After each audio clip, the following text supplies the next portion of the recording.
Hello everyone.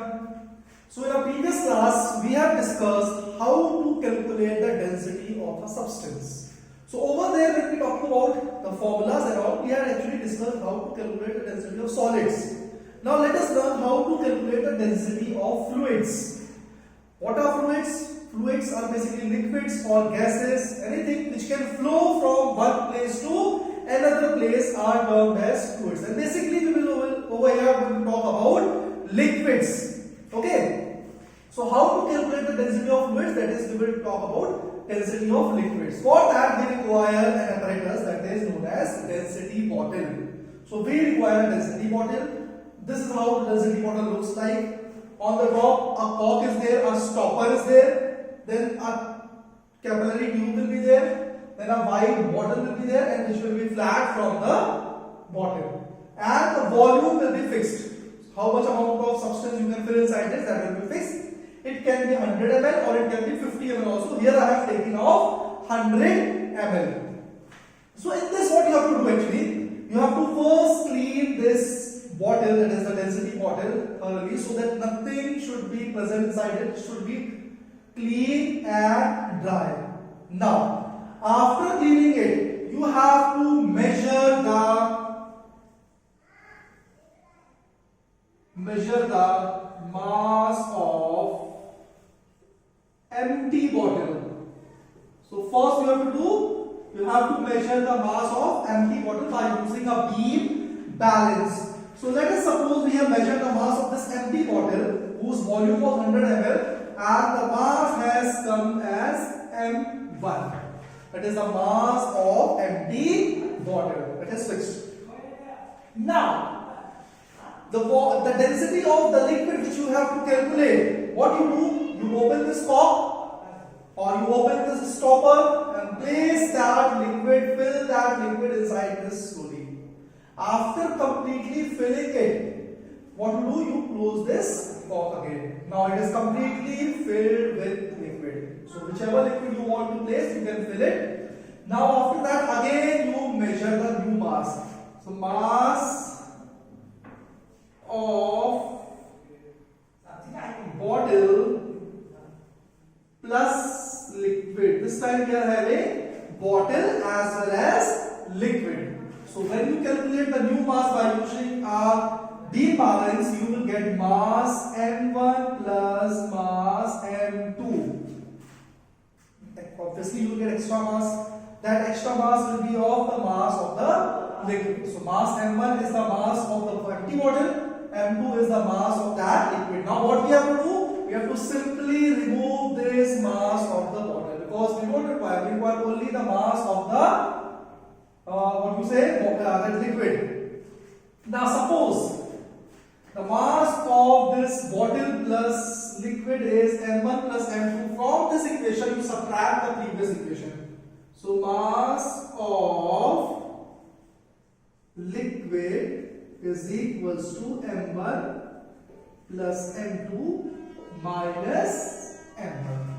So over here let's suppose the empty bottle which we have taken, like suppose it was measuring 60 grams. Okay, I have just taken an example. Now with the help of example to understand. Suppose I have taken this empty bottle, I have measured the mass and the mass was how much? 60 grams. Now I have start pouring that liquid. After pouring the liquid, when it is completely filled with liquid, now again I have measured the mass. This time, previous mass which was 60 gram plus the mass of the liquid when we have added together and we have measured it, it was coming 110 grams. Okay. So what is the mass of the total of the container? That is the container plus the liquid, that is equals to 110 grams. Now from this total mass, that is 110 grams, you subtract mass of the bottle, that is 60 gram, and you will get 50 gram. That is just an example I have taken. So suppose the mass of this liquid is 50 grams. So we have got the mass of the liquid. Now what is the volume of the liquid? If you look over here, this bottle was actually 100 ml size. Means how much quantity of liquid it can carry? It can carry near about 100 ml or 100 centimeter cube. ml can be calculated as centimeter cube also. It will become 100 centimeter cube, whichever you prefer. So to calculate the density of this liquid. Density of liquid, mass of this liquid, that is 50 grams upon volume of liquid was 100 centimeter cube. That will become 0.5 gram per centimeter cube. So what is the density of this liquid or this fluid? It is equals to 0.5 gram per centimeter cube. So this is a very basic method how to measure the density of any fluid, that is we are talking about liquid in this part. Okay. Now after learning how to calculate the density of a fluid, now let us learn or let us talk about the concept of flotation and sinking of a substance. Concept of flotation means how any object, when you throw it in water or in liquid, it floats, and how that object sometimes sinks also. So we will learn how the object floats also and how the object sinks also inside the liquid. For that we should start with this very important term, that is buoyant force. So you people are supposed to learn what is buoyant force, which is also known as upthrust. So buoyant force or upthrust is a force. It is actually a force exerted by a fluid. So that is a force which is exerted by a fluid that opposes the weight of an object that is partially or completely immersed inside that fluid. So suppose if any object is there that is placed on that fluid or inside the liquid. It might be partially inside the liquid or it might be completely inside the liquid. So in that case, a force is acting which is trying to push that object in the upward direction. So that force which is applied by the liquid to push the object in the upward direction, that will be known as buoyant force or upthrust. So let us take an example and then we will try to learn what is upthrust or what is buoyant force. So suppose in a container I have taken some liquid, I have taken water. So we will take an example of water. I have placed water inside a container.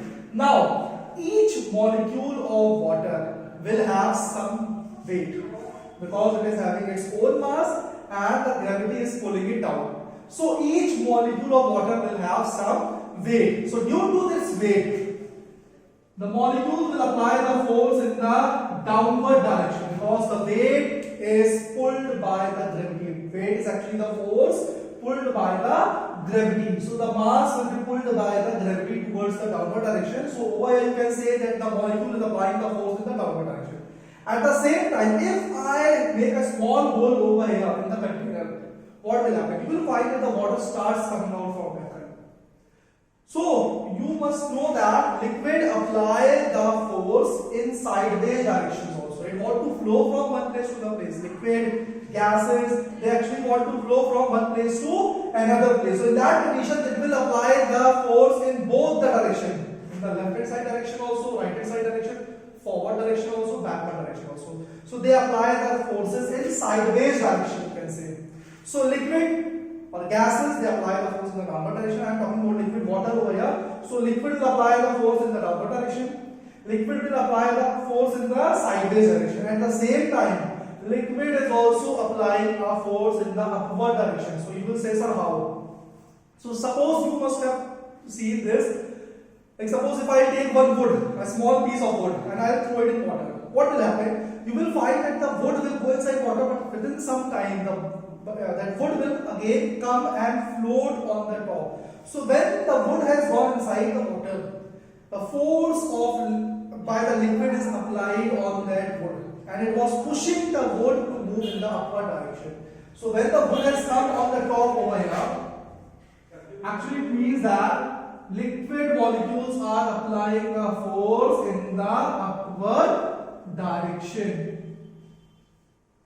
And this force which was applied by liquid in the upward direction, that is pushing that wood in the upward direction, that is known as buoyant force or upthrust. So you must feel this fluid force or the force which is applied by the fluid in upward direction. In many cases, you must have seen thermocol, a paper board.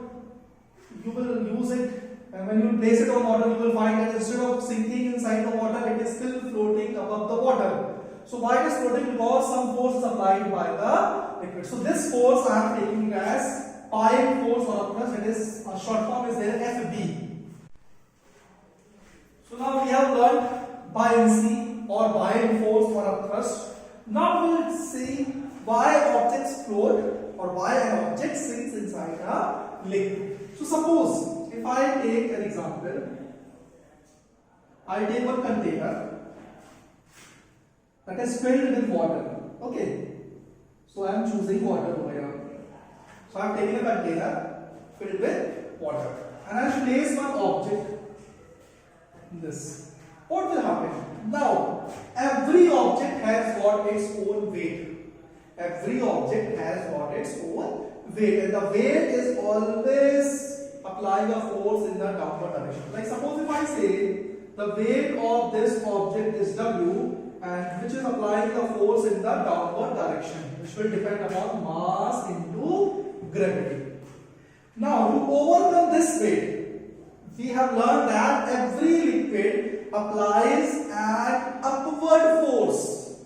Every liquid applies an upward force. So that upward force which is applied by liquid, that will be buoyant force. Which force?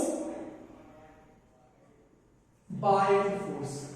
So, object is applying a weight, that is its force in the downward direction, whereas the liquid is applying the force, that is the buoyant force in the upward direction. If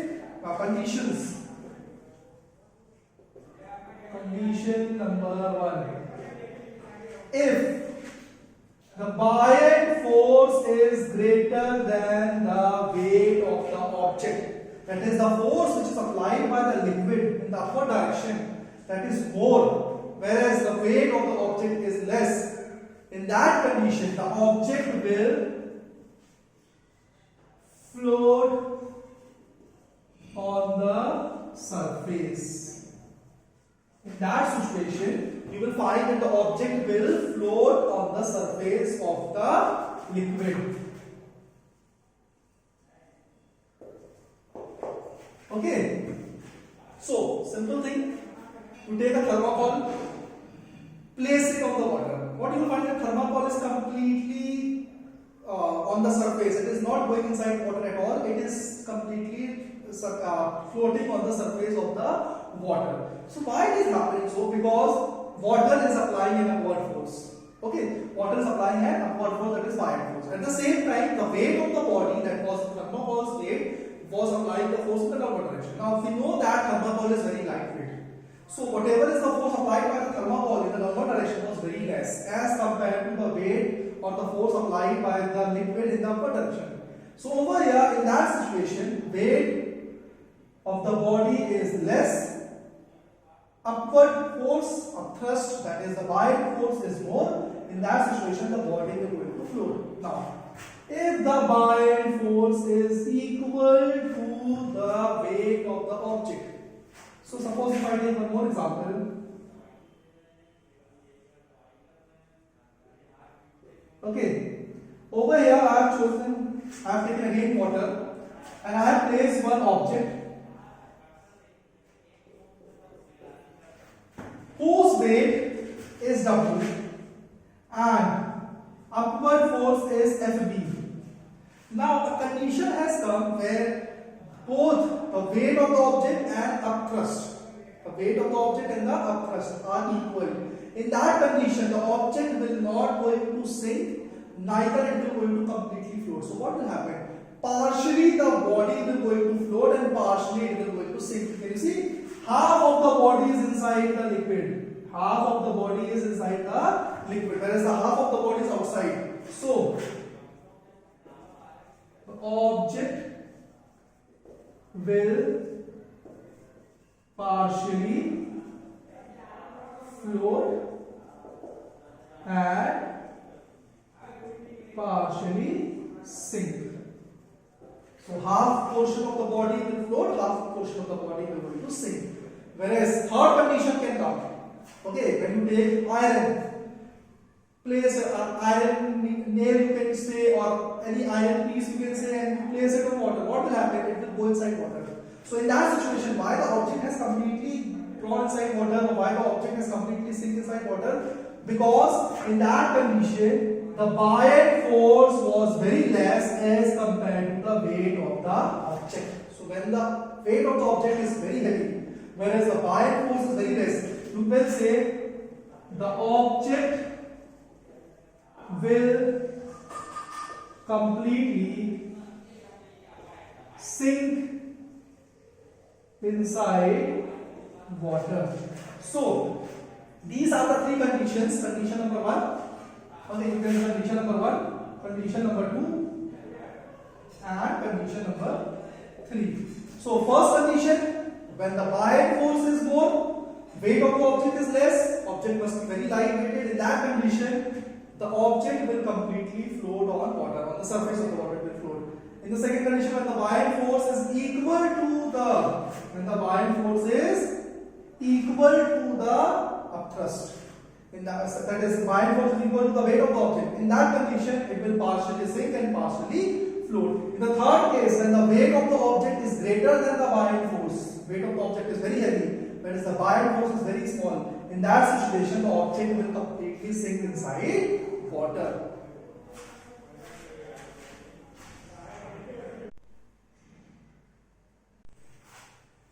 Okay, a question comes which we should know.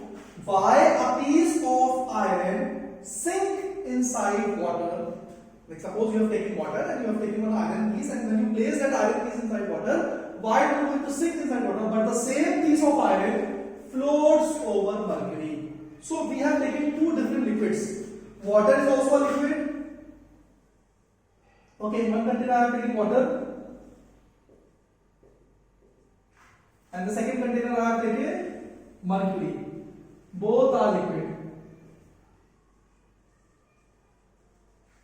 Okay, and in both the conditions, what I have done in both the cases, I have taken the piece of iron, I have placed inside the water, and as soon as I leave it, it will going to go inside water, that it will going to sink. But in the case of mercury, as I place that iron, instead of sinking, it will still float. Why? So over here, the factor is density. Okay, let us talk about this factor. Very important thing. You should know how density becomes a factor, whether it will be helpful for floating or sinking. So when I will take iron, the density of iron is near about 7.8 gram per centimeter cube. Okay, the density of iron is 7.8 gram per centimeter cube. Density of water is 1 gram per centimeter cube. So in each centimeter cube, now look at the volume. This volume, this volume. Volume is same. 1 centimeter cube, 1 upon per centimeter cube. So in same volume, whose mass will be more? The mass of iron is more than the mass of water. So when I have taken iron piece and I have placed in water, it was covering some volume. It was occupying some volume. For each centimeter cube of volume, how much was the mass which was occupied by iron? It was 7.8 grams.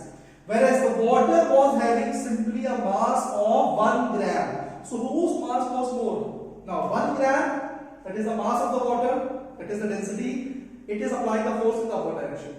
So less number of molecules will be there. Over here, 7.8 grams means more number of molecules are compactly packed. Because more the matter, more will be the mass. Amount of matter is more. More mass means more amount of matter. So in that condition, this body will going to sink inside water. But the same iron piece, when I will place it in mercury, the density of mercury is 11.2 gram per centimeter cube. Now look at the density of mercury. Iron is 7.8 gram per centimeter cube. That means its weight for every centimeter cube is 7.8 gram. Over here it is 11.2 grams. So which object is having more amount of matter in per centimeter cube? You will say mercury is having more amount of matter. So the upthrust applied by mercury will be more. So in that condition, the iron will going to float in water. Sorry, mercury. Why? Because iron is having less density as compared to mercury. So more density, more denser liquid will have more buoyant force. it will exert more buoyant force. Less dense liquid or less dense substance will exert less buoyant force. So since you can say density is more, the buoyancy will also be more. Density is less, buoyancy will also be less. So this is a very simple thing people have to remember.